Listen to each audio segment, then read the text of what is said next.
का उद्देश्य था कि आदिवासियों के बीच में संवैधानिक जागरूकता हो, ताकि वे लोग अपने जल जंगल ज़मीन की लड़ाई स्वयं सक्षम होकर लड़ सके। क्योंकि पूरे भारत देश में इतनी बड़ी भारत देश है, तो कुछ लोग जा के वहाँ आंदोलन नहीं कर सकते, उनकी लड़ाई नहीं लड़ी जा सकती है। इसलिए हम लोग का मकसद था कि लोग संविधान के बारे में जानकारी हो उनको, उनके अधिकारों को जानकारी हो उनको, और पत्थलगड़ी के माध्यम से हम लोगों ने उस पर लिखकर ये बताने का प्रयास किया कि आपके अधिकार क्या है, उसको समझकर जानकर लोग खुद सक्षम होकर अपने क्षेत्रों पे खुद की लड़ाई लड़ सके। तो राष्ट्रव्यापी लड़ाई को शुरुआत करने के मकसद से या जानकारी या अवेयरनेस के आपका उद्देश्य से इसको शुरुआत की गई थी। तो लेकिन सरकार उस वक्त आप सबको जोहार। आज हम लोग विशेष खबर लेके आए हैं आप सबके सामने। आज हम लोग बात करने वाले हैं, आप लोगों ने देखा था इससे पहले झारखंड में एक बड़ा आंदोलन जो कि शुरू हुआ था 2017 में, जो कि पूरा झारखंड के साथ साथ पूरा भारत में उथल पुथल और सरकारें परेशान थी। सरकार पूरा परेशान था। कई न्यूज़पेपरों में, टीवी अखबारों में, हर जगह आप लोगों को देखने को मिलता था। ये खबर था, ये आंदोलन था पत्थलगड़ी आंदोलन 2017 में शुरू हुआ था।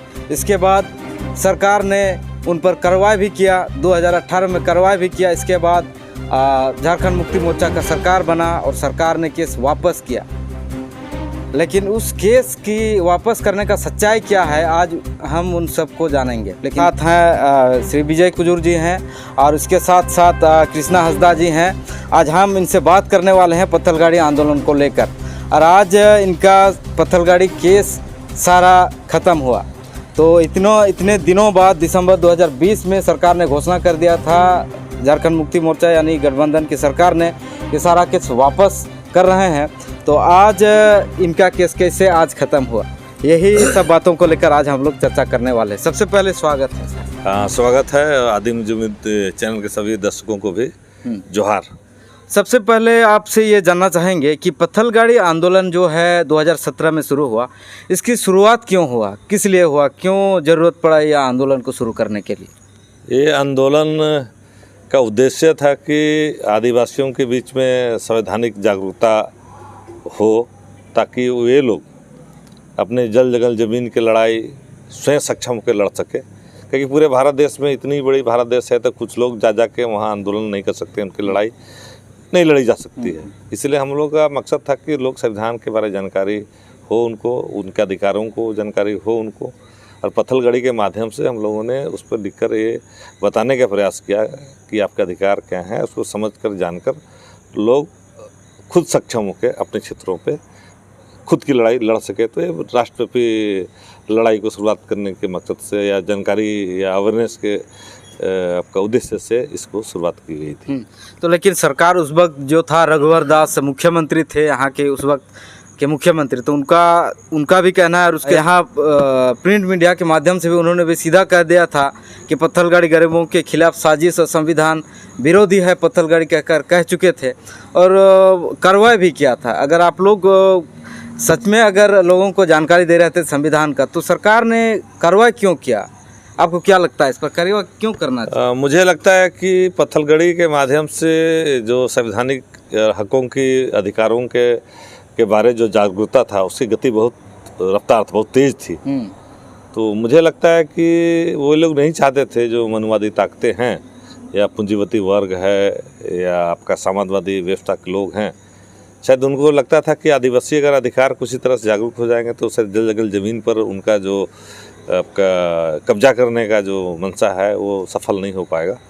तो इसको मद्देनज़र रखते हुए उन लोगों ने प्रयास किया कि इस आंदोलन को किस तरह से बदनाम किया जाए, दबाया जाए। इसलिए आप देखते होंगे रघुवर दास की सरकार में रोज़ विज्ञापन न्यूज़पेपर में फ्रंट पेज के ऊपर में आता था कि पत्थलगड़ी असंवैधानिक है। तो ये कौन सा पत्थलगड़ी असंवैधानिक है? पत्थलगड़ी तो बहुत प्रकार के हैं, मरते हैं तो भी पत्थल गाड़े जाते हैं, जब बच्चा पैदा होता तो गाड़े जाते हैं, जब किसी के खिलाफ कुछ आपका निर्णय लेते तो गाड़े जाते हैं, कुर्सी नवा बनाते तो गाड़े जाते हैं।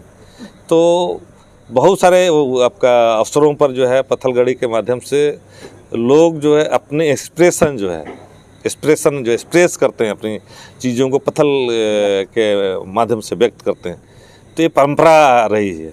तो इस परंपरा को ना वो सरकार ने बोला नहीं कि जो पत्थलगड़ी में संविधान लिखा हुआ वो असंवैधानिक है, बल्कि जनरल विज्ञापन में देता रहा कि पत्थलगड़ी असंवैधानिक है। इसके वजह से पूरे देश में लोग दिग्भ्रमित हुए और लोग परेशान हो गए कि पत्थलगड़ी असंवैधानिक कैसे हो गया। मतलब जो सदियों से जो भारत सरकार बनी नहीं थी, अंग्रेज आए नहीं थे, मुगल आए नहीं थे, तब से आदिवासी की परंपरा रही है पत्थलगड़ी करने का।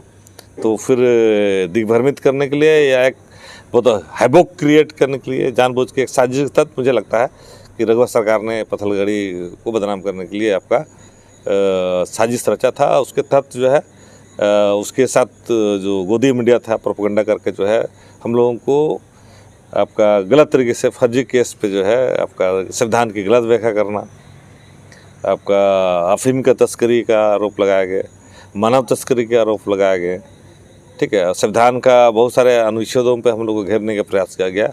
इन सब बातों को लेकर उन लोगों ने आपका केस डालकर जो है वृहत लेवल पे पूरे देश पे दबिश चलाया गया इनके प्रशासन के जरिए, और मेन अगुवाओं को जेल पर डालकर एक डराने का प्रयास किया गया पूरे भारत देश में, ताकि पत्थलगड़ी आंदोलन रुक जाए और लोगों के बीच जो है संवैधानिक जागरूकता बढ़ रही है वो कहीं थम जाए। और कहीं न कहीं वो लोग इसमें सफल भी हुए हैं। लेकिन आज जो है आपका हमारे ऊपर में टोटल 8 मुकदमे थे, सरायकेला में 2 थे और 6 केस खुटी में था। उसमें से 7 केस झारखंड की गठबंधन सरकार 2020 दिसंबर में आई थी, उन लोगों ने वापस लिया था। कहा था कि सारे केस वापस हो रहे हैं, लेकिन सारे केस वापस नहीं हुए थे। एक केस जानबूझ के रख दिया गया था, जो केस संख्या आपका कांड संख्या थाना कांड खुटी थाना कांड संख्या 143/17 है और जनरल रजिस्टर GR आपका 347/17 जो केस था वो बाकी था, जिसकी ट्रायल चली आपका 4 साल।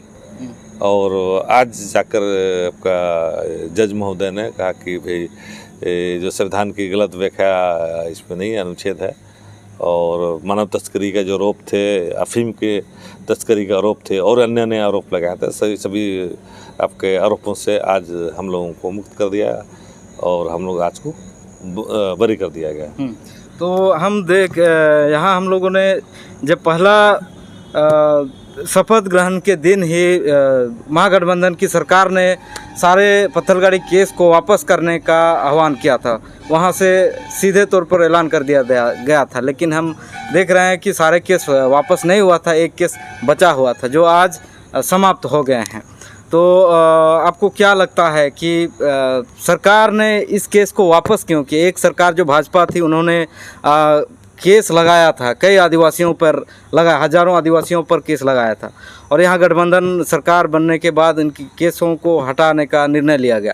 तो ये दोनों सरकार ऐसा क्यों किया? आपको क्या लगता है? एक सरकार केस करता है, दूसरा हटाता है, ये क्या आपके हिसाब से क्या? मुझे लगता है कि जो कांग्रेस और जेएमएम की गठबंधन सरकार था, ये राजनीतिक भी एक इशू हो सकता है, क्योंकि पत्थलगड़ी का जब केस हुआ तो हम लोग जेल में थे, तब 3 सरकारें भाजपा शासित सरकार पलटी किया था। आपका राजस्थान, मध्य प्रदेश और छत्तीसगढ़ की सरकार पलट कर बहुत अच्छा मेजोरिटी से, इवन आपका जो छत्तीसगढ़ में जो था वो आया था, आपका सरकार वहाँ आ गई थी। उसके बाद में आपका झारखंड में भी जब चुनाव हुआ तो वहाँ भी सरकार जो है आपका सेंटिमेंट था, सरकार को मालूम था कि पत्थलगड़ी एक मुद्दा है, तो कहीं न कहीं वो लोग शायद प्रचार में बोले होंगे पत्थलगड़ी के केस वापस लेंगे। और पहली बार 28 में से 26 ST सीट जेएमएम ने जीती थी और उनकी सरकार यहाँ बनी, और गठबंधन की सरकार आपका दिसंबर 2020 में सभी केस को वापस लेने का ऐलान किया। फिर भी सवाल उठता है कि एक केस क्यों रोक दिया गया? या वो लोग चाहते थे रघुवर सरकार की तरह ही जेएमएम भी कि इनके अगवागन टोटली फ्री ना हो, इन पर बंदिश रहे, अंकुश रहे, और संवैधानिक जागरूकता की रफ्तार जो रुक गई है, स्लो हो गई है, और स्लो ही रही और स्लो ही रही, जिसका आपका क्षति बहुत हमारे समाज को हुआ है। तो कहीं न कहीं आज न्यायालय ने आपका जो है आपका हम लोगों को न्यायालय पे भरोसा था कि आपका कानून आपका जो है आपका आरोप लगाने से नहीं होता है, आपको सबूत के साथ आपको साबित करना होता है। केवल आरोप लगा के मीडिया में, प्रेस में बहुत सारे लोग बहुत तरह तरह के बातें कहे, लेकिन कोर्ट में क्या फैसला आया, जो निर्णय आया वही सच है। तो जितने भी आरोप लगाए थे वो आज बरी हो गए। तो मुझे लगता है कि जेएमएम की सरकार भी नहीं चाहती थी कि शायद आदिवासियों पे बहुत ज़्यादा संवैधानिक जागरूकता हो। लेकिन क्या आप लोग का जो संवैधानिक जागरूकता आप लोग चला रहे थे उसमें कितने सफल हुए हैं आपके हिसाब से, कितना देखा जाए तो? अभी देखिए, आपका संवैधानिक जागरूकता तो भाई पत्थलगड़ी के वजह से और हम लोगों को जेल में डालने की वजह से जितना माइलेज मिला, जितना प्रोपेगेंडा नेगेटिव किया, लेकिन इससे पूरे देश पे प्रचार हुआ। जो कभी संविधान उठा के पढ़ते नहीं थे, विशेषकर पढ़े लिखे लोग और कोर्ट कचहरी में जनरल लोग, जो दूसरे लोग गैर आदिवासी भी नहीं पढ़ते, लेकिन उन लोगों ने एक उत्सुकता जागा, पत्थलगड़ी है क्या है, संविधान की क्या व्याख्या, क्या लिखी गई। तो सभी लोगों ने संविधान उठा कर पढ़ा। तो जो काम शायद 1000 वर्ष में पूरा होता, पत्थलगड़ी के माध्यम से 1-1.5 साल 2 साल में ही पूरे देश में एक जागरूकता आया। और आज 5वीं अनुसूची या ग्राम सभा की बात है, या अनुच्छेद 19 की 5-6 की बात है, या रूढ़िगत व्यवस्था जो है अनुच्छेद 13(3) की बात है, और ये बहुत सारे अनुच्छेद की बात है, उसको खोल कर पढ़ा। और आज वो लड़ाई, संवैधानिक लड़ाई पूरे हर प्रदेशों पर आदिवासी बेल्ट पे दिखाई देता है। तो कहीं ना कहीं पत्थलगड़ी का एक महत्वपूर्ण रोल तो है इसमें।